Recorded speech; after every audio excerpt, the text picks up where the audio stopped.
Halo Sobat Misteri, selamat datang di Arta Misteri, tempat di mana logika seringkali tertinggal, dan kisah-kisah tak kasat mata mulai berbicara.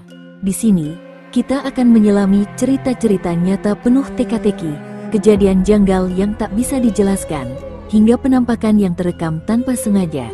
Apakah semua itu kebetulan? Atau pertanda dari sesuatu yang tak terlihat? Bersiaplah, karena perjalanan kita malam ini akan menembus batas antara dunia nyata dan dunia gaib.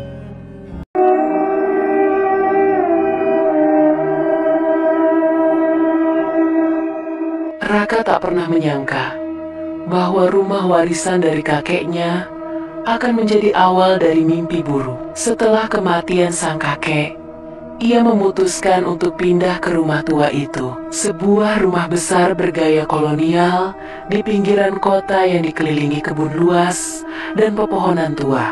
Hari pertama di rumah itu berjalan biasa saja. Raka membersihkan debu yang menumpuk, membuang barang-barang lama yang sudah lapuk, dan menata kamar tidur barunya. Namun, ada satu hal yang mengganggu perasaannya. Sebuah kamar kecil di ujung koridor yang pintunya terkunci rapat. Kenapa kakek mengunci kamar ini? Gumamnya. Malamnya, saat Raka hendak tidur, suara-suara aneh mulai terdengar. Seperti langkah kaki yang berderit di lantai kayu, suara bisikan samar, dan sesuatu yang menyerupai bunyi gemerisik di balik dinding. Raka berusaha mengabaikan dan memejamkan matanya, berpikir bahwa itu hanya imajinasinya saja. Namun, tepat pukul 3 dini hari, suara itu semakin jelas. Suara seseorang seperti mengais-ngais lantai. Raka terbangun dengan jantung berdebar. Ia menajamkan pendengarannya. Suara itu berasal dari kamar yang terkunci. Dengan senter di tangan, Raka mendekati kamar itu. Ia mencoba membuka pintunya, tetapi tetap terkunci. Lalu, ia mengintip dari celah pintu yang sedikit terbuka. Saat itulah ia melihat sesuatu yang membuat darahnya membeku. Di dalam kamar yang gelap, lantainya seperti bergelombang, tidak rata seperti lantai kayu biasa. Lebih mirip seperti tanah yang tergali sebagian, seperti sebuah kuburan. Dan dari tanah yang tergali itu, sesuatu mulai bergerak. Raka terpaku di depan pintu, matanya tak berkedip menatap tanah yang tergali di dalam kamar itu. Jantungnya berdegup kencang saat melihat sesuatu bergerak dari dalam gundukan tanah. Sebuah tangan kurus dan pucat muncul, mencakar-cakar permukaan, seolah mencoba keluar dari kuburan dangkal itu. Raka tersentak. Tubuhnya membeku antara ketakutan dan rasa penasaran yang bercampur aduk. Suara keras menggema, membuatnya tersentak mundur. Tiba-tiba, pintu kamar yang semula terkunci terbuka sedikit lebih lebar, seperti mengundangnya masuk. Udara dingin menyelusup dari dalam ruangan, membawa aroma tanah basah dan sesuatu yang lebih menyengat, seperti bau bangkai. Meski tubuhnya gemetar, Raka menguatkan diri untuk mendekat. Dengan tangan bergetar, ia menekan saklar lampu. Tetapi ruangan tetap gelap, lampu tidak berfungsi. Ia mengangkat senter dan mengarahkan cahaya ke dalam kamar. Seketika, seluruh tubuhnya terasa lemas. Di depan kuburan itu, berdiri sosok wanita berambut panjang, mengenakan gaun putih kusam yang kotor oleh tanah. Wajahnya tertutup rambut, tetapi Raka bisa melihat kulitnya yang pucat membiru dan kuku-kuku panjang yang menghitam. Sosok itu diam tak bergerak, seperti menunggu sesuatu. Seketika, Raka merasakan hawa dingin menjalari tubuhnya. Ia tahu ini bukan mimpi. Dengan langkah gemetar, ia mundur perlahan. Namun, sebelum ia sempat keluar dari lorong, sosok itu bergerak perlahan. Kepala wanita itu menoleh ke arahnya. Dari balik rambutnya yang acak-acakan, dua mata hitam legam menatapnya lurus-lurus. Seketika, tubuh Raka kaku. Kakinya seperti tertanam di lantai. Dadanya terasa sesak, sulit bernapas. Kemudian, wanita itu membuka mulutnya.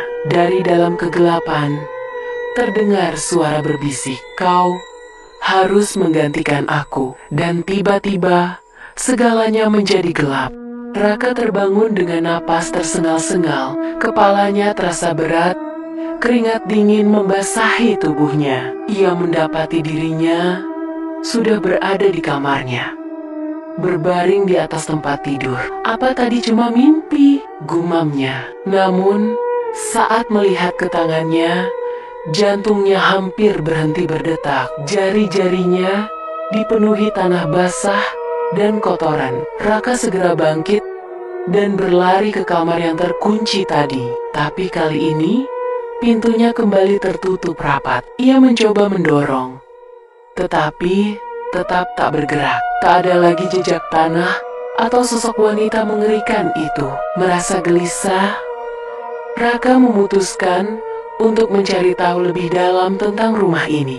Ia menghubungi Bu Ratna, tetangga yang sudah tinggal di daerah itu selama puluhan tahun. Saat mereka duduk di teras, ekspresi Bu Ratna berubah saat Raka bertanya tentang rumah itu. "Kamu tidak pernah tahu cerita tentang rumah ini, Raka?" Suara Bu Ratna terdengar pelan, seolah takut sesuatu akan mendengar. Raka menggeleng. Bu Ratna menarik napas dalam sebelum akhirnya bercerita.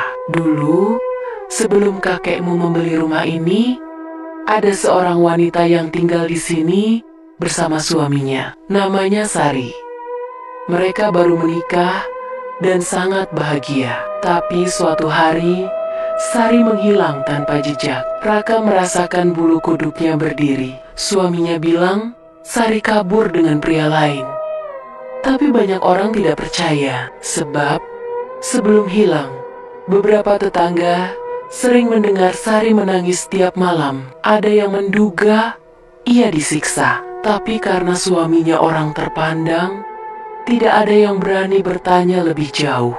Bu Ratna menatap rumah itu dengan ekspresi ketakutan. Setelah itu, rumah ini kosong, sampai akhirnya kakekmu membelinya. Tapi sejak saat itu, banyak orang yang bilang sering melihat bayangan perempuan di sekitar rumah ini, terutama di salah satu kamar. Raka terkejut. Kamar yang dimaksud pasti kamar yang terkunci. Bu Ratna, apakah mungkin? Sari. Bu Ratna mengangguk pelan. Orang-orang percaya Sari tidak pernah pergi. Ia terkubur di dalam rumah ini. Dada Raka terasa sesak.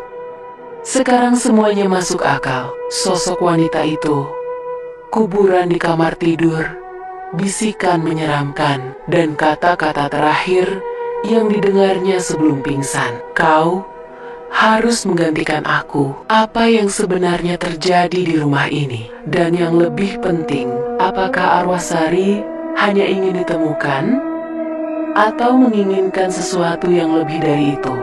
Setelah mendengar cerita dari Bu Ratna, Raka tidak bisa tenang. Ia yakin ada sesuatu yang terkubur di kamar itu.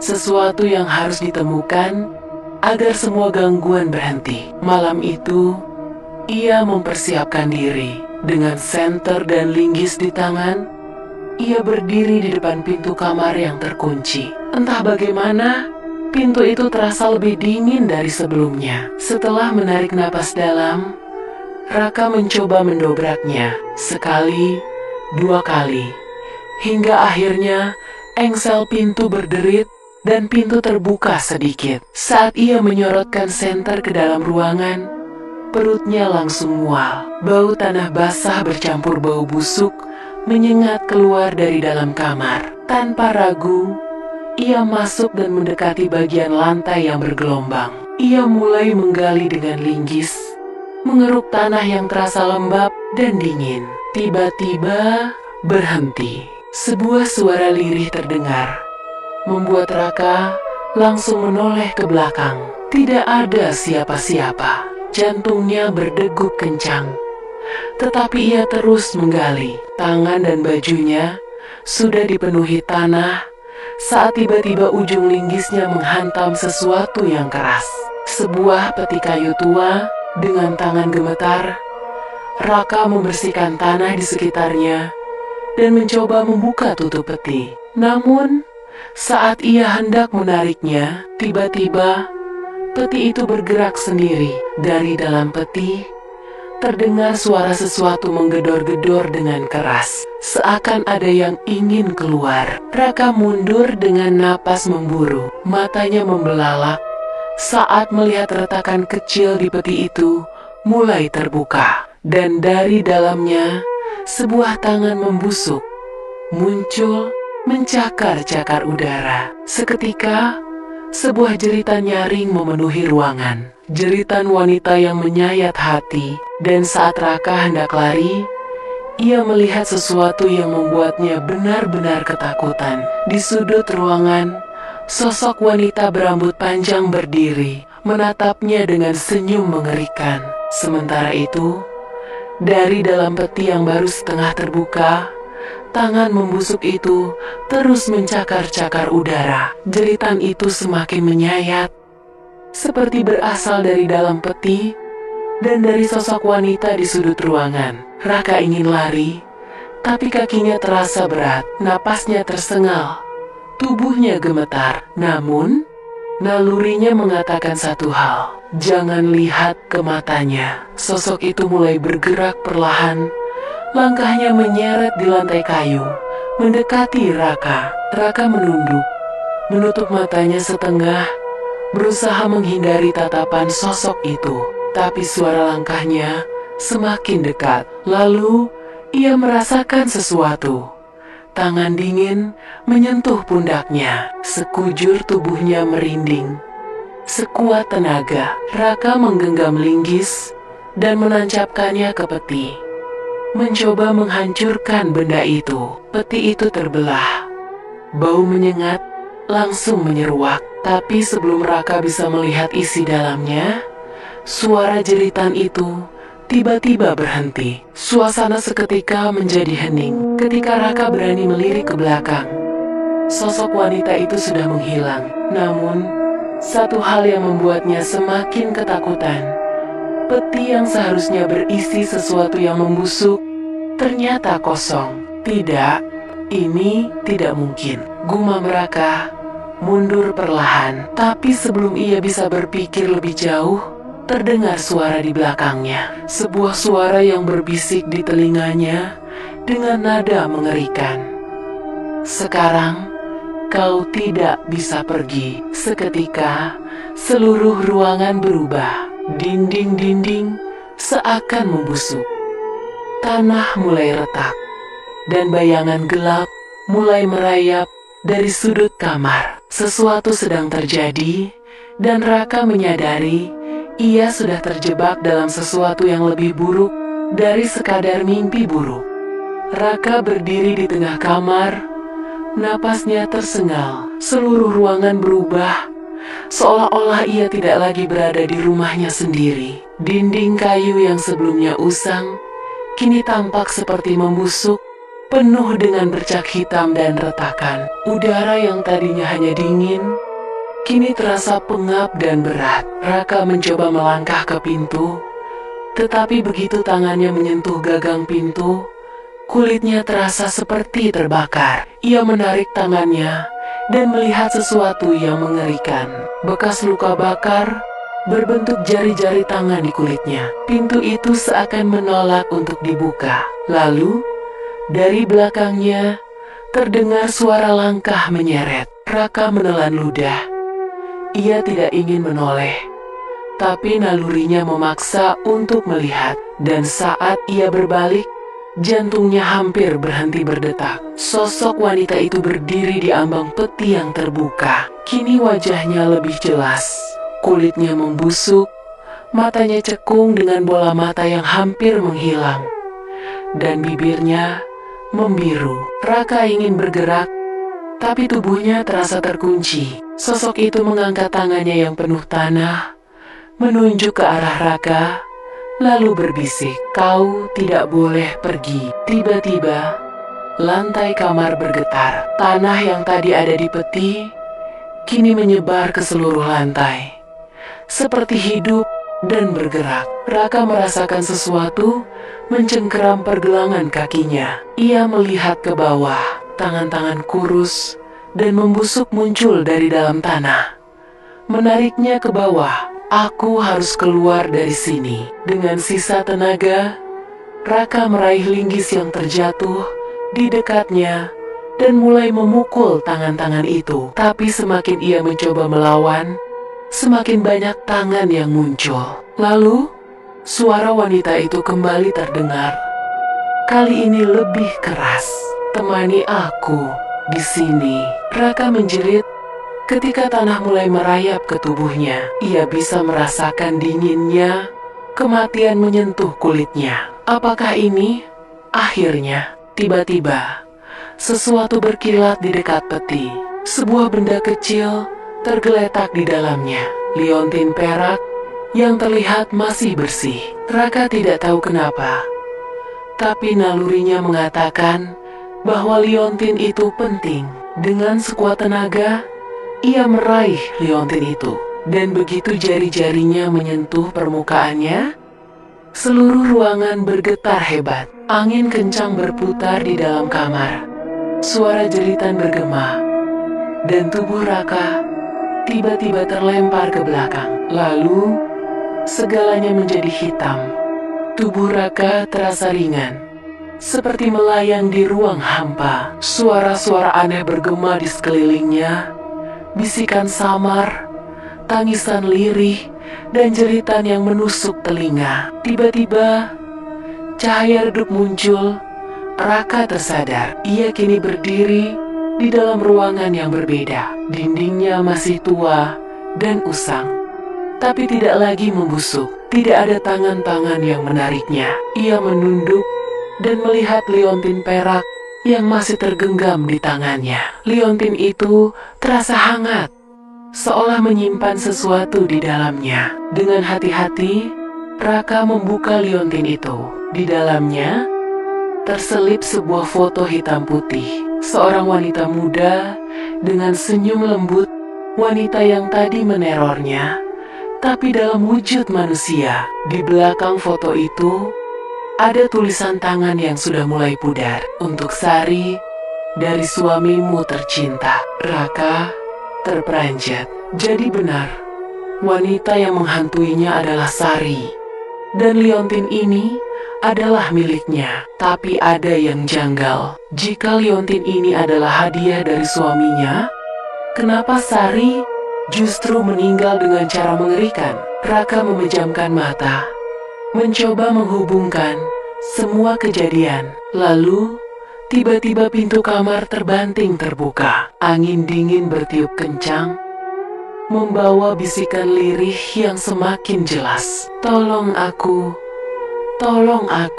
dia membunuhku. Raka membelalakan mata.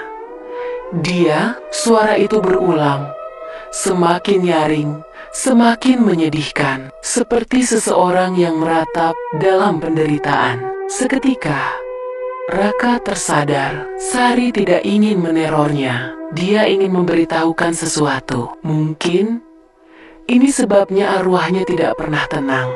Dia dibunuh, dan kebenarannya dikubur bersama jasadnya di kamar itu. Raka mengepalkan liontin itu erat-erat. Dia harus mencari tahu siapa yang membunuh Sari. Tapi sebelum ia bisa berpikir lebih jauh, suara mengerikan kembali terdengar. Kau tidak seharusnya tahu. Raka berbalik, dan di ambang pintu berdiri bayangan hitam tinggi dengan mata merah menyala.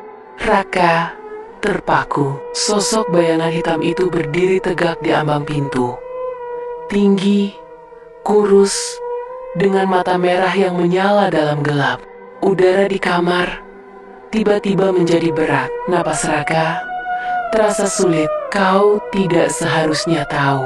Suara itu dalam, bergema di seluruh ruangan. Raka menggenggam liontin Sari erat-erat. Ia tahu ini bukan hanya sekadar hantu biasa. Bayangan itu bergerak maju, Tubuhnya tampak kabur seperti asap. Tapi auranya begitu kuat, bukan arwah penasaran. Ini sesuatu yang lebih jahat. Raka mundur perlahan. Lalu siapa yang seharusnya tahu? Tanyanya. Mencoba mengulur waktu. Bayangan itu diam, tapi tiba-tiba pintu kamar tertutup sendiri dengan keras. Dan ruangan kembali bergetar. Lantai mulai retak. Dari celah-celah lantai, tangan-tangan hitam muncul, bergerak liar, mencoba menangkap Raka. Aku harus keluar dari sini. Dengan cepat, Raka menyingkir dari tangan-tangan itu dan mencari sesuatu yang bisa digunakan. Matanya tertuju pada liontin di tangannya. Mungkin ini kunci untuk menghentikan semua ini. Tanpa berpikir panjang, Raka membuka liontin itu dan berteriak, "Sari, jika kau ada di sini, tunjukkan kebenarannya." Sekejap, cahaya putih terang keluar dari liontin itu. Bayangan hitam itu melolong keras. Tubuhnya bergetar hebat. Suara Sari terdengar lagi. "Dia yang membunuhku." Lalu, sesuatu muncul di depan Raka. Sebuah bayangan masa lalu. Kini Raka melihat sebuah kamar yang lebih rapi, lebih terang. Di dalamnya, Sari terduduk di lantai, menangis. Seorang pria berdiri di hadapannya. Wajahnya tidak terlalu jelas, tapi sorot matanya penuh kebencian. "Kau tidak bisa pergi dari rumah ini, Sari. Tolong. Aku hanya ingin pergi. Kau milikku. Jika kau tidak bisa bersamaku, lebih baik kau mati." Pria itu mengangkat cangkul, dan sebelum Sari bisa berteriak, cangkul itu diayunkan ke kepalanya. Darah memercik ke lantai. Sari terjatuh, tubuhnya gemetar, lalu diam. Pria itu kemudian menggali lubang di lantai, memasukkan tubuh Sari dan menutupnya dengan tanah. Sari dikubur di kamar tidur ini, dan sejak saat itu, arwahnya tidak pernah tenang. Raka terkejut. Suami Sari sendirilah yang membunuhnya. Bayangan hitam itu melolong semakin keras. Tubuhnya mulai terkoyak oleh cahaya liontin. Kau tidak boleh mengetahui ini, tapi semuanya sudah terlambat. Kebenaran telah terungkap, dan kini Raka tahu siapa yang harus ia cari untuk mengakhiri semua ini. Bayangan hitam itu terus melolong, tubuhnya terkoyak-koyak oleh cahaya dari liontin Sari. Kau tidak boleh mengungkapnya, namun kekuatannya semakin melemah. Liontin di tangan Raka bergetar hebat, menyebarkan cahaya ke seluruh ruangan. Tiba-tiba, bayangan itu terlempar ke belakang, membentur dinding kamar. Sosoknya mulai memudar, berubah menjadi asap gelap yang menggeliat kesakitan. Raka bisa merasakan bahwa sosok itu bukan sekadar hantu biasa. Itu adalah jejak kebencian suami Sari yang masih menghantui rumah ini. "Aku tahu siapa kau," Raka berkata dengan suara lantang. "Kau membunuh Sari." Tapi sekarang, kebenaran sudah terungkap. Cahaya dari liontin semakin kuat, dan dari dalamnya, sesosok wanita muncul. Sari.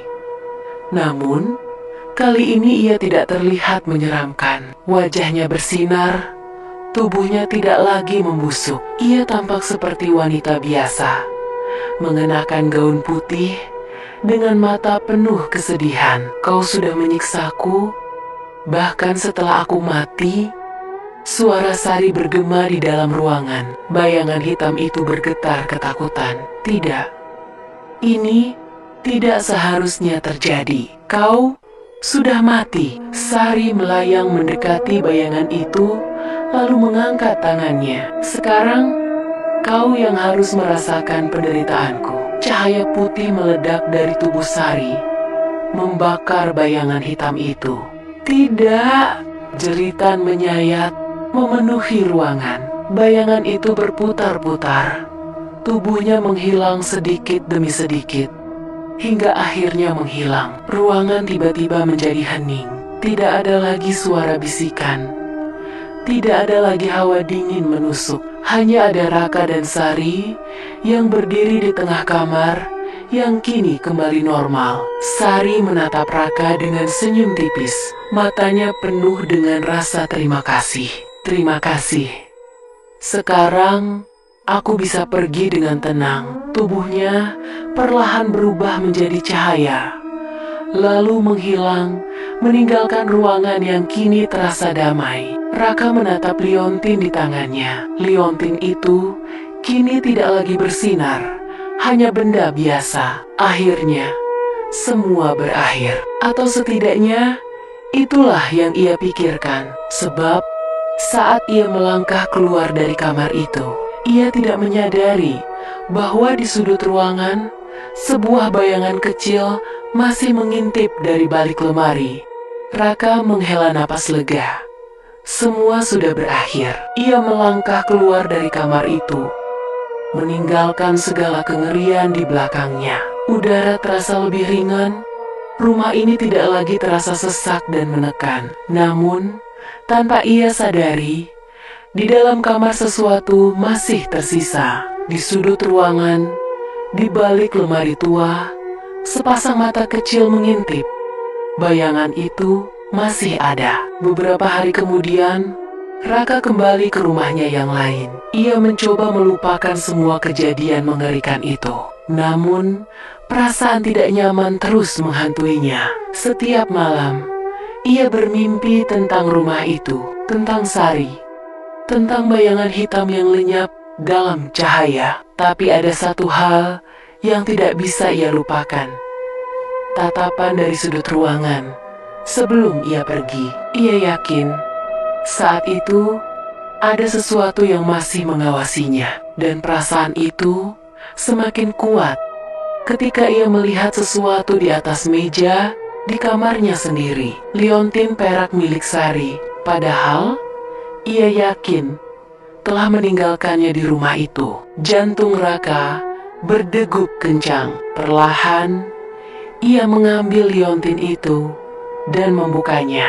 Foto Sari masih ada di dalamnya. Tapi kali ini, ada sesuatu yang berbeda. Di belakang Sari, ada sosok lain. Sosok bayangan kecil dengan mata merah menyala. Raka terkejut, menjatuhkan liontin itu.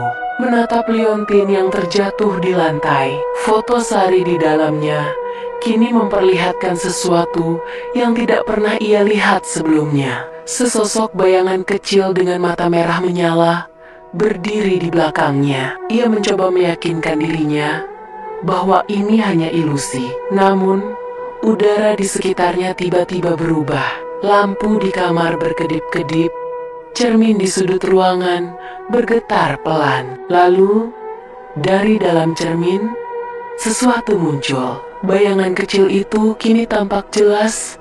Seorang anak kecil berwajah pucat. Matanya hitam pekat, dengan titik merah menyala di tengahnya. Raka merasakan dingin menjalar ke seluruh tubuhnya. "Kau siapa?" tanyanya dengan suara bergetar. Anak itu hanya menatapnya, lalu berbisik pelan, "Aku yang lebih dulu ada di sana." Seketika Raka tersadar, ini bukan arwah Sari. Ini adalah sesuatu yang lebih tua, lebih lama, lebih gelap dari sekadar arwah penasaran. Ia teringat cerita-cerita lama, bahwa beberapa tempat yang lama terbengkalai sering menjadi rumah bagi sesuatu yang tidak seharusnya ada di dunia ini. Mungkin rumah itu tidak hanya menjadi kuburan Sari, tetapi juga telah lama menjadi tempat bersemayamnya makhluk lain. Dan sekarang, makhluk itu mengikutinya. "Aku ingin tempatku kembali. Kau mengambilnya dariku." Raka menggeleng,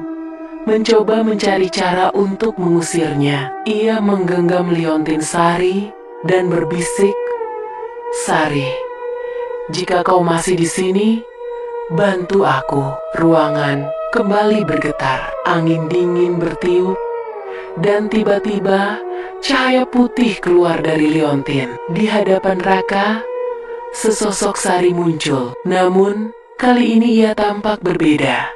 tidak seperti arwah penasaran, melainkan seperti sosok pelindung. Ia menatap anak kecil itu dan berkata dengan lembut, "Tempat ini bukan milikmu lagi. Pergilah." Anak kecil itu menjerit. Tubuhnya mulai bergetar, seolah ada kekuatan besar yang menariknya kembali ke dalam cermin. "Tidak, ini tempatku. Aku sudah di sini sebelumnya. Kuburan ini milikku." Sari mengangkat tangannya, dan cahaya dari liontin semakin terang. Anak kecil itu melolong kesakitan, tubuhnya perlahan memudar, tersedot kembali ke dalam cermin. Hingga akhirnya cermin itu pecah berkeping-keping. Ruangan kembali tenang. Udara dingin menghilang. Raka terjatuh ke lantai, napasnya tersengal. Ia menatap ke arah liontin di tangannya, yang kini sudah tidak bercahaya lagi. Ia mengangkat kepalanya, mencari sosok Sari. Namun, Sari sudah menghilang. Semuanya benar-benar berakhir. Beberapa hari kemudian, Raka kembali ke rumah lama itu untuk terakhir kalinya. Ia menggali tanah di dalam kamar dan menemukan tulang belulang Sari. Dengan bantuan warga, ia membawa tulang itu ke pemakaman untuk dimakamkan dengan layak. Sari kini bisa beristirahat dalam damai. Rumah itu pun akhirnya dibiarkan kosong, dan beberapa bulan kemudian dihancurkan untuk selamanya. Kini tidak ada lagi kuburan di kamar tidur, tidak ada lagi sosok Sari, dan